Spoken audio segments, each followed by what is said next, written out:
오늘 말씀에서 특별히 우리가 주목할 수 있는 것은 성도들이 이것이냐 저것이냐를 결단하는, 어디에 속하여야 바로 하나님의 자녀, 언약의 자녀로서 우리가 바른 자리에 서는가, 그런 부분을 말씀하고 있습니다.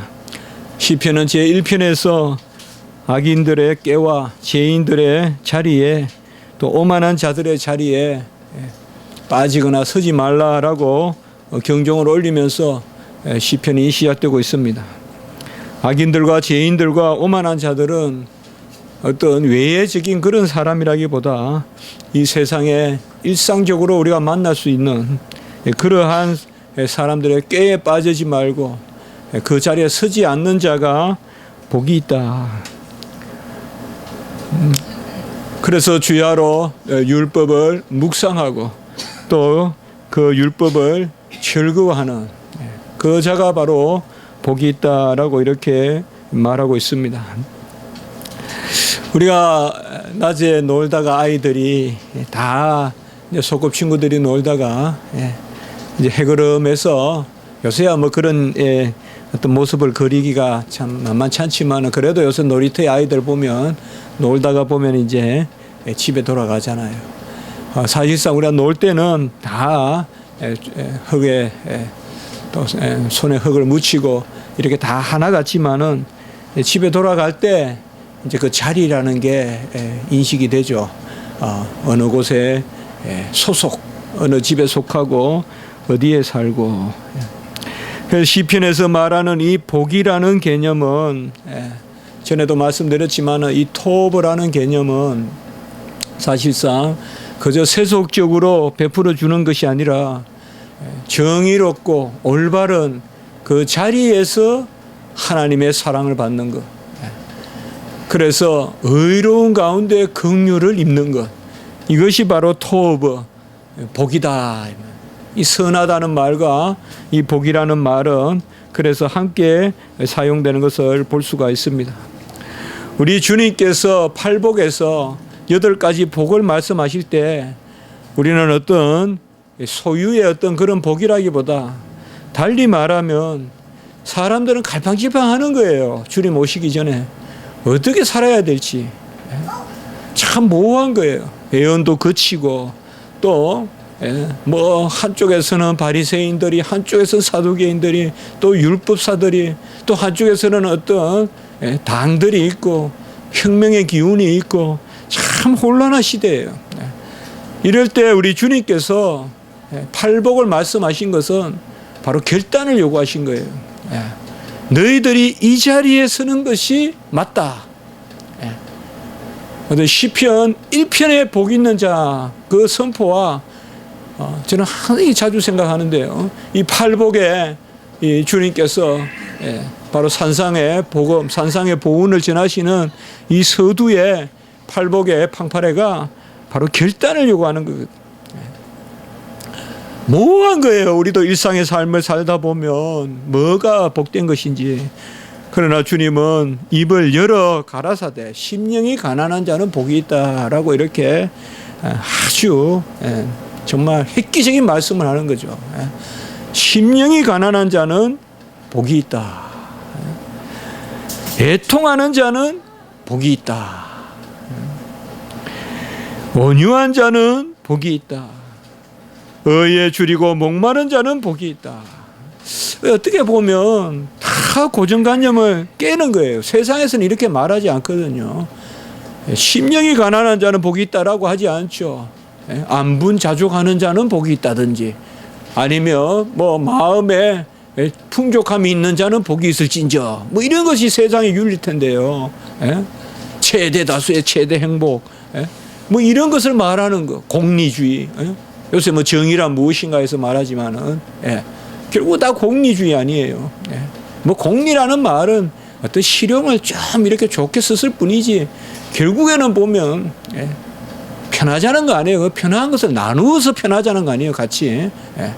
그러나 심령이 가난한 자는 복이 있고 애통하는 자는 복이 있다. 이걸 누가 어떻게 받아들이겠냐. 지금 눈물을 흘리고 가슴을 치는 자는 복이 있는데 하늘의 통로가 열린다는 거죠.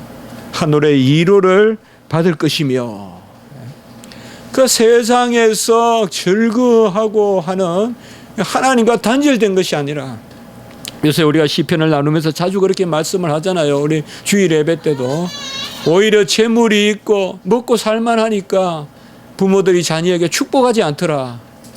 그래서 귀한 것을 오히려 놓쳐버리고 산다 우리가. 오히려 좀 가난해서 참 우리 자녀 불쌍해. 애들 못 먹이면 부모 마음이 얼마나 찢어지겠어요.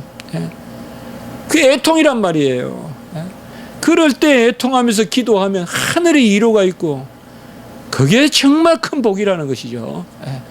그래서 애통하는 자는 복이 있고 온유한 자는 복이 있다. 요새 사회에 비춰보십시오. 좀 약아야 산다. 재빨라야 산다. 빠릇빠릇해야 산다. 온유해서 산다는 그런 말이 어디 있습니까? 그러나 우리 주님은 온유한 자가 복이 있어서 다 낚아채는 하이에나같이 늑대같이 사자같이 낚아채는 사람이 기업을 갖는 것이 아니라 네가 해라. 네가 먼저 해라. 소할당 해라. 나는 이 땅 하겠다. 네가 자하면 나 우하고 네가 우하면 나 자하겠다. 이 온유한 자는 아브라함같이 온유한 자는 복이 있다. 의에 줄이고 목마른 자도 복이 있고 긍휼히 여기는 자가 복이 있고 청결한 자는 복이 있고 하평케 하는 자가 복이 있다. 사실상 우리가 일상의 삶에 가보면요, 이 정반대로 세상은 항상 이야기하거든. 뭔가 그냥 당을 지어서 리드를 하는 자가 두각을 드러내고, 그리고 어떤 남에게 불쌍히 여긴다기보다 뭔가 그냥 요새 자상이 뭐예요?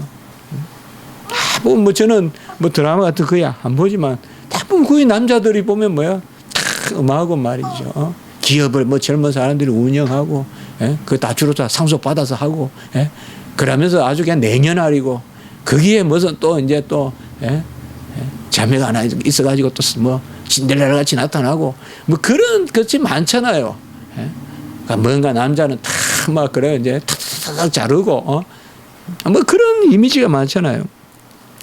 오늘 특별히 말씀에서 우리가 생각할 것은 세 가지 복에 대해서 말씀을 하는데요. 오늘 보시면 우리가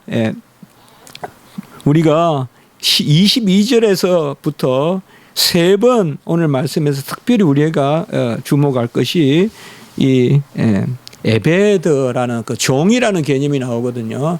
그래서 아버드카에서 당신의 종, 주의 종이라 시편에서 주는 자주 당신이라 그랬잖아요. 22절 그리고 24절 그리고 25절에 보면 122절, 124절, 125절에 보면 주의 종이다라는 말이 이렇게 세 번 나오고, 이 주의 종을 22절에 122절에 보면 보증하사 복을 얻게 하시고, 그래서 오늘 여기에서는 우리가 좀 이 말씀에서부터 조금 풀어보는 것이 어떤가 그렇게 생각을 해봅니다. 이 복이라는 것 아까도 말씀드렸지만은 바로 토브, 이 선하다는 뜻이거든요. 선하다. 이 선한 것이 어떻게 복이 되느냐. 전에부터 우리가 몇 차례 이 토브에 대해서 아주 중요한 말씀이다. 그러니까 토브라는 것은 바로 여호와의 말씀, 정의, 율례, 규례 그 가운데 하나님이 은총을 베풀어 주는 것이다. 달리 말하면 잘 먹고 사는데 여호와로부터 멀어지는 것은 토브가 아니다 이 말이에요. 막 풍족한데 여호와로부터 멀어지는 것은 그거는 선한 것이 아니고 복이 아니라는 것이죠. 어떻게 보면 좀 못 먹어도 질서 가운데 의 가운데 여호와께 좀 더 밀착하는 것, 그것이 바로 복이라는 것이죠. 아브라함에게 세 가지 약속을 했다면, 땅과 후손과 복의 근원이 되는 약속을 했다면 우리는 이 복을 세 가지로 한번 생각해 볼 수 있는 것 같아요. 먼저 땅을 생각해서는 우리가 서 있는 자리가 어딘가가 복돼야 된다는 것이요. 우리가 어디에 지금 서 있는가, 온전한 데 서 있는가, 곧 화산이 터질 그 정상의 산에 발을 디디고 있는 건 아닌가, 곧 분화가 되는, 그것도 모르고 지금 내가 높은 데 있는 줄 알고 있는 건 아닌가, 내가 서 있는 자리가 어떤가. 그 다음에 두 번째 복은 후손의 복인데, 이것은 사람의 복인데, 이걸 우리가 달리 생각하면 나는 누구인가. 우리가 땅의 복을 생각할 때는 내가 서 있는 곳이 어딘가, 내가 하는 일이 뭔가, 내가 특별히 어디에 속하여 있는가, 어디에 속하여 있는가.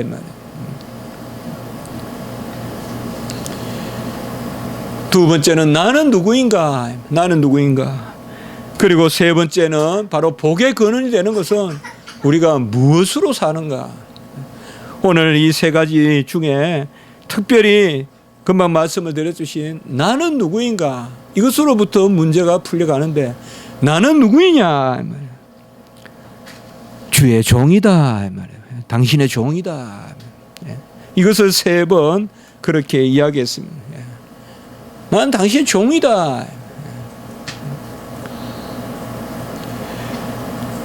종이라는 말을 오늘날 우리가 쓸 때는 상당히 문자적으로 쓰면 상당히 비굴하고 비천한 단어고, 아니면 은유적으로 쓰는데, 실제적으로 이 종이라는 게 뭐냐, 구약시대 때 종이라는 것은 다른 것이 아닙니다. 첫째로는 소유 개념이고, 두 번째는 그 종의 모든 삶의 가치가 주인을 향하여 있는 것입니다. 그게 종입니다. 그러니까 종은 뛰어도 가마를 안고 뛰듯이 주인을 옮기기 위해서 뛰는 거예요. 그게 종이에요. 종은 내가 뛰는 게 아니에요. 내가 뛰면 주인을 옮겨주는 거예요. 그렇게 모든 내 삶의 가치가 주인을 향하여 있는 거예요. 그저 내가 즐거워서 뛰는 게 아니라 내가 열심히 뛰는 것이 즐거운데, 그것은 왜냐? 종을 실어 나르기 때문에, 주인을 실어 나르기 때문에. 그게 종이라는 개념이에요.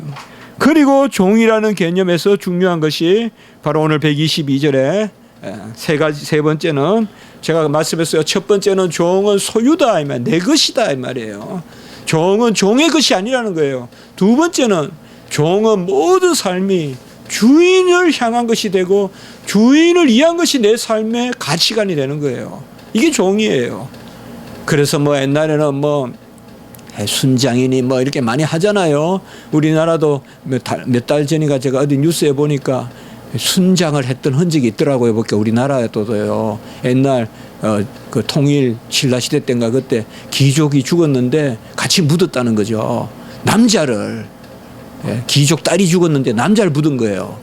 그래서 모계 사회 아닌가 그런 말도 있고 한데, 어쨌든 사실상 그 종이라는 개념은 어떤 그런 이방 습속을 말하는 건 아니지만 그런 개념이 있는 거예요. 주인이 죽으면 더 이상 삶의 가치가 없어질 만큼. 그리고 종에 있어서 중요한 것은 바로 이 오늘 22절에 나오는 보증이다라는 단어입니다. 우리는 이 보증이라는 단어를 보면 금방 그 말씀을 떠올릴 것입니다. 새 언약의 보증, 우리 예수 그리스도. 히브리서에 나오는 이 보증이라는 것이 무엇이냐.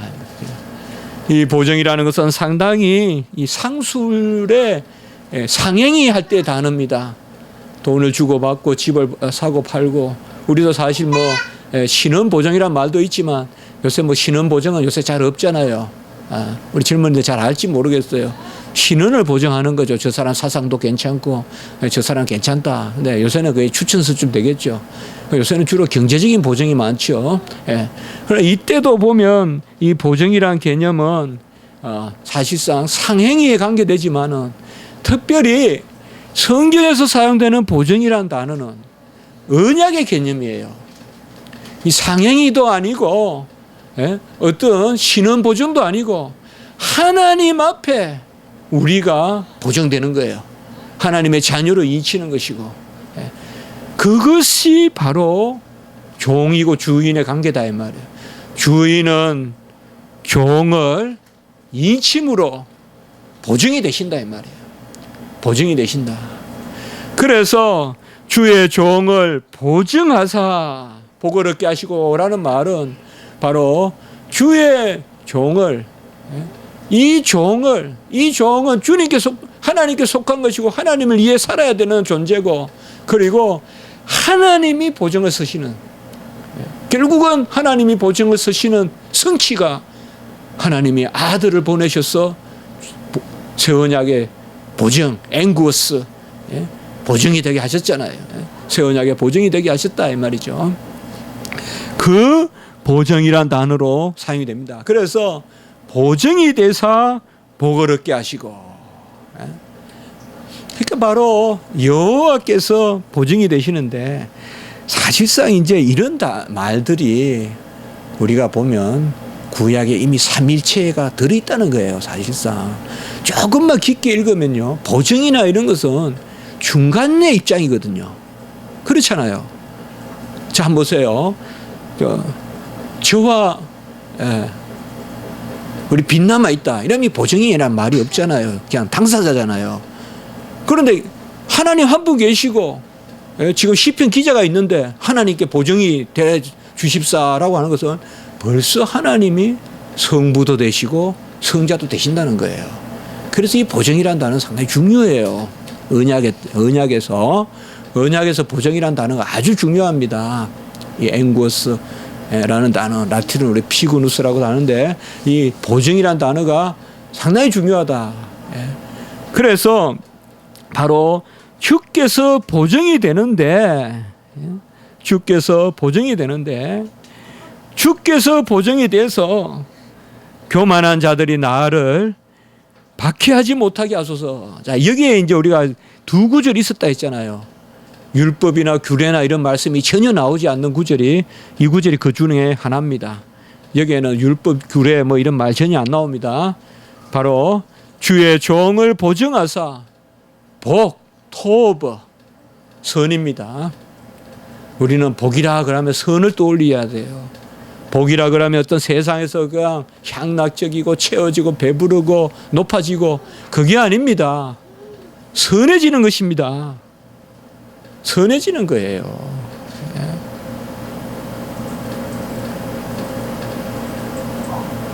참 요새 꽃도 아름답고 정말 선한 거예요. 선한 거. 질서대로 선한 거.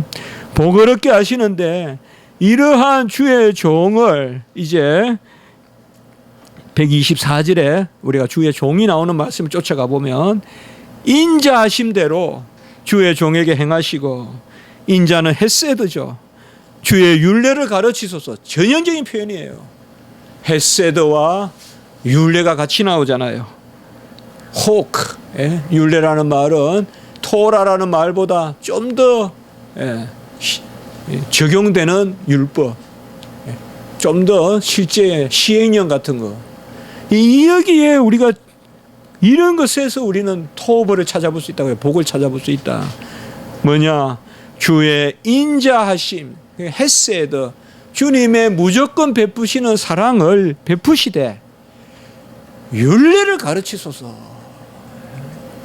정말 우리 성도가 이거보다 더 추구할 게 뭘까요? 옛날에 저 제자 백가는 무슨 간이 찾아다니는데, 우리는 주님을 이 지상에서 살면서 이거 아니겠어요? 주의 율례를 가르쳐서 복을 주셔서 인자를 베푸셔서 종이 좀 이 하나님 성품을 닮아가는, 그 좀 올라가는, 하나님 앞에서 이 자질이 올라간다기보다 하나님이 기뻐하시는 존재로, 뭐 이것은 정말 다 팔아서 나서야 될 일 아니겠어 우리가요? 소유를 다 팔아서라도 이 일을 해야 안 되겠어요? 소유를 다 팔아서라도 주의 말씀으로 내가 선해지고, 내가 주의 율례 규례로 주님께 가까이 가는, 이거 외에 뭐가 있겠어요, 사실. 배움도 이것을 위해서 존재해야 되고, 명예도 이것을 위해서 존재해야지. 다른 것은 다 뜬구름 잡는 것이요. 예? 추구하지 말 것은 아니로되 그게 궁극적인 목적은 아니라는 거죠. 인생의 궁극적 목적은 그거 아니라는 거죠. 예? 그래서 보정이라는 단어가 어떻게 지금 사용되고 있는가 하면 말씀과 사랑과, 예? 그래서 하나님의 거저 베푸시는 인자가 말씀 가운데 우리에게 역사하시는, 예? 이것의 보정이 되 주소서. 나는, 예? 에브드카 당신의 종이오니, 이렇게 지금 말하고 있습니다. 예. 우리가 주님을 쫓으면서 그저 믿어 구원받아서 천국 가면 되지, 이게 아니라는 거예요. 우리 인생의 즐거움이 천국 가면 되지, 그까지가 끝이 아니라는 거예요. 우리에게 주시는 복이, 예? 주님 말씀 듣고 내가 나를 가꾸고, 예? 내가 나의 변화를 바라보게 되고, 예? 그것을 주여 보정하소서. 그리고 125절에 보면 나는 주의 종이오니 나를 깨닫게 하사 주의 증거들을 알게 하소서. 여기도 또다시 주의 종이라고 이야기하고 있고, 나를 깨닫게 하사, 이것도 한 2번 나왔습니다, 우리가. 예. 예. 이것도 나를 깨닫게 하사, 이 말은 분별하게 하사. 아까 우리가, 예, 팔복의 의미는 결단이라고 했어요. 예. 어디에 속하여야 되느냐, 자리, 바로 내가 어디에 속하여야 되는가를 알게 하사 주의 증거들, 여기서 물론 증거들은 에다예요. 계속 나오는 단어예요. 예. 내가 날마다 하나님의 말씀을 내 일상에 살아가면서 적용하는, 예, 그야말로 객관적인 진리가 내 안에 살아있는 진리가 되는 그것을 알게 하소서라고 이렇게 말하고 있습니다. 우리의 가치관은 다 바뀌어야 됩니다. 예. 다 바뀌어야 돼요. 우리가 시간이 있다면, 또 여유가 있다면 우리가 추구해야 될 제일 먼저는 바로 이겁니다. 예. 어느 한적한 곳에 가서 성경을 읽고 또 말씀을 묵상하고 그 말씀과 같이 내가 빚어져 가는 것, 이것이 바로 오늘 말씀하는 복이라는 것입니다. 다시 한번 우리가 정의해 보면 주의 종은, 하나님의 종은 하나님의 것이요, 모든 것이 하나님을 향하여 있는 것이요. 제가 비유를 들었지만은 뛰어도 주인을 옮기기 위해서 뛰는 것이 돼야 된다, 이 말이에요. 내 혼자 그냥 지멋에 뛰는 게 아니라 주님을 안고 뛰는 그런 거예요. 주님을 섬기고 뛰는 거예요. 세 번째는 이 보정이라는 단어, 보정이라는 단어. 언약에서 보정이라는 단어는 이미 삼위일체 하나님을 전제하는 개념이다. 성부, 성자, 성령 하나님. 그래서 성부 하나님과 우리 사이에 성자가 보정이 되시는 그 보정. 그 성자 하나님이 율례고 규례고 법도고 말씀이잖아요. 그래서 시편이나 이런 데 벌써 기독론이 다 들어있다 이 말이에요. 기독론이 다 들어있다 이 말이에요. 잠언이나 이런 데요.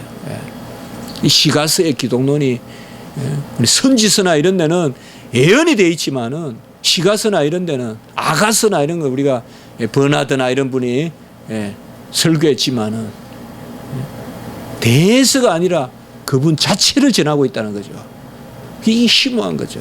우리가 시편에 보면 메시아 예언이 많이 나오잖아요. 메시아 예언 시편이 바로 이러한 주의 종들, 우리 주의 성도들은 이것을 즐거워해야 됩니다. 우리는 이것을 요새 많이 나누고 있습니다. 어떤 일이 있든지 나를 가꾸는 데 유익하도록, 요새 제가 가장 붙들고 있는 것은 에서와 씨름하지 마라. 하나님과 씨름해라. 약복강에서 야곱이 에서와 씨름했냐. 적을 붙들고 씨름하지 마라. 그거는 죽은 고목을 붙들고 씨름하는 것 똑같다. 적은 언제 사라질지 모른다. 모든 대적을 주신 것은 그것을 기회를 삼아서 여호와와 씨름하라고 모든 일을 주셨다. 대적의 이름을 기억하지 말고 여호와의 이름을 기억하고 여호와 씨름해라. 그럼 그 씨름하는 방법은 뭐냐? 대적보다 여호와의 말씀을 더 잘 믿고 더 잘 말씀대로 살고, 그것이 씨름이다. 그것을 이기면 우리는 인생을 이긴 것이다. 이런 말씀을 우리가 새길 때는 힘이 난단 말이에요. 내 인생에 즐거움이 생기고요. 아니 무슨 사람이 있고 내가 앞으로 어떻게 될까, 어떤 사람이 이렇게 하면 나는 어떻게 될까, 이러면이 뭐 삶의 재미도 없고 내 삶이 불완전하고 말이에요. 또 그래서 내가 잘 된다 한들 얼마나 나중에 인생이 허탈하겠어요. 저도 어리지만 그런 것 좀 경험해 보거든요. 젊을 때 너무 쓸데없는 거에 경쟁하고 말이에요. 쓸데없는 사람 붙들고 고민하고 말이에요. 빨리빨리 사람의 이름을 잊어버리고 그런 계기를 가지고 하나님 앞에 기도해서 주의 사자, 사람, 여호와, 그거 실험해야죠. 그것을 오늘 말씀하고 있는 것입니다. 이 주의 종이 행할 바가 뭔가? 나머지는 이제 오늘 말씀에서 주의 복을 내가 어떻게 받을 것인가, 그것을 말씀한다고 볼 수 있겠습니다. 122절에 1절에 보면 정의와 공의를 행하셔라, 행하여 싸우니라고 이렇게 이야기했습니다. 우리는 자주 나눕니다. 시편 기자가 정의와 공의를 행하여 싸우니, 이것은 자기 자랑이 아니라는 것이죠. 시편의 고유한 어투라는 거죠. 이것은 로마서에서 나오는 말이 아니라는 거예요.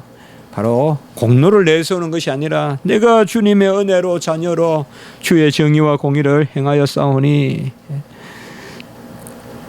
나를 박해하는 자들에게 넘기지 마소서. 이 박해라는 것은 말씀. 그래서 말씀을 분별해서 결단하게 하소서. 절대 아닌 자리는 가면 안 된다. 자리를 잘 소할 땅에 가가지고 다 망한다 이 말이에요. 하나님이 지시하신 땅에 서 있어야 돼요. 박토 같아도 그곳에 물이 나오는 곳이 되지. 소할 땅에 지금 가보세요. 바위밖에 돼 있는지.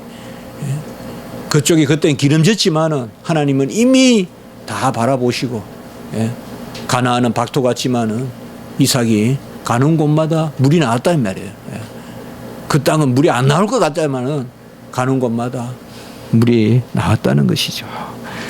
교만한 자들이 나를 박해하지 못하게 하라라고 우리 아까 22절 후반부에 봤고요. 그리고 내 눈이 123절에 보면 주의 구원과 의로운 말씀을 사모하기에 피곤하나이다 라고 이렇게 말씀하고 있습니다. 여기 구원이란 말은 예수와라는 단어입니다. 그러니까 여호수아, 혹자는 예수라는 이름과 연결시키기도 합니다. 어쨌든 예수라는 이름은 어근은 바로 구원이라는 뜻이거든요. 그래서 바로 주의 구원과 의로운 말씀을 사모하기에 피곤하니이다. 특별히 127절에 보면 금 곧 순금보다 내가 주의 계명들을 더 사랑한다라고 이렇게 이야기하고 있습니다. 그리고 내가 범사에 주의 법도들을 바르게 여기고 거짓 행위를 미워하나이다. 128절에 그렇게 계속 이야기하고 있습니다. 자기 자랑이 아니라고 말씀을 했습니다. 그냥 내가 오늘 아버지 청소했어요. 내가 오늘 점심 때 내가 정리했어요. 뭐 그런 고백이에요. 하나님 앞에 내가 무슨 자질이 있다 그러기보다. 그리고 나는 연약하니 하나님 어떻게 하소서. 내가 어떻게 했으니 어떻게 하소서는 무슨 조건이 아니라 자녀로서 하나님 앞에. 오늘 말씀은 특별히 아까 보증이라는 말씀과 더불어서 우리가 126절을 연결시키면 좋겠어요. 그들은 주의 법을 폐하는 사람들이고 행악자들은, 교만한 자들은. 같이 우리 고백하는 마음으로 지금은 에서부터 한번 읽어봅시다. 시작. 지금은 여호와께서 일하실 때니이다. 126절에 지금은 여호와께서 일하실 때니이다 라고 이렇게 전하고 있습니다. 결국은 시편 기자가 내가 뭘 했다, 내가 뭐 주의 정의와 공의를 행했고, 내가 주의 구원과 말씀을 사모하기에 충실하게 사모하기에 피곤하고, 그리고 주의 계명을 내가 더 사랑하고, 뭐 이러니까 야, 시편 기자의 어떤 경건의 수준은 어느 정도인가? 우리가 거기에 가다할 수 있을까? 그렇게 생각하기 쉽지만은 그게 아닙니다. 시편 기자의 경건은 126절에 지금은 여호와께서 일하실 때니이다라고 이렇게 말하고 있습니다.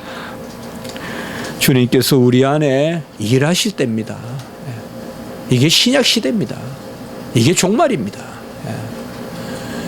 지금은 주님이 우리 안에 일하실 때입니다. 우리에게 무엇을 주시는 게 아닙니다.